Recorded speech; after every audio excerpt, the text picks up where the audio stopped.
Ibanga ryo gutera imbere ntimuronderere kure, icambere no kurinda. Abantu benshi bareka gutera imbere kuko batarinda, bagira ubwoba. Jewe ngitangura korora ingurube sinzi uwo niganiye, ni jewe ngomba ngira umugambi wo korora ingurube, nti kandi jewe nzohemuka ndose ingurube zitari munsi y'amajana 2. Ngo yo, ngo ntiworora ingurube Mutama, ngo zigwaye zipfa zose. Hanyuma ndamubaza nti wewe izo woroye zimaze gupfa ni zingahe? Ngo yo, kugira worora inkoko, ngo worora inkoko zipfa zose. Ngo ugiye kurima, yo ngo imvura izocicika, ngo hazoza inkukura ibitwaro, ngo niba bitera ntibizovayo.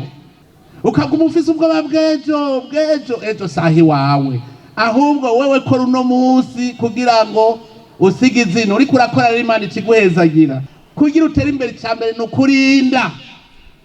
Mwumvise wagiyenze n'amaguru, aragenda n'amaguru ararinda, kandi hagera abona iyaja. Iyo wamaze kubona iyuja, curinda utambuke ugende.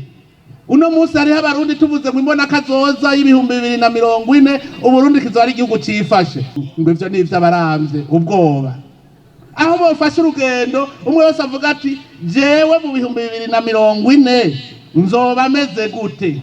Aho yobajije ico kibazo akaza kuvuna inkokora abandi, ubukene buraturembeje ntituzobuvamwo, emwe bizogenda gute? Kirazira kugira ubwoba ushaka gutera imbere.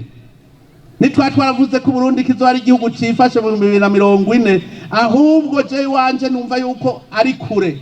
Mu mwaka wa 2030 je mbona Burundi kizoba ari igihugu cifashe, ndavye ugwaruka aho rugeze. Ikindi kintu kutihangana, ushaka ivyera n'ingoga,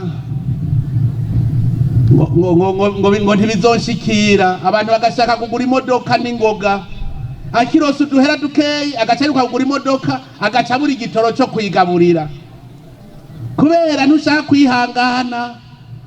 Ihangana, ufata taxi, ufata imoto, taxi moto uyifate, uzi yuko uzogura imodoka hirya y'ejo.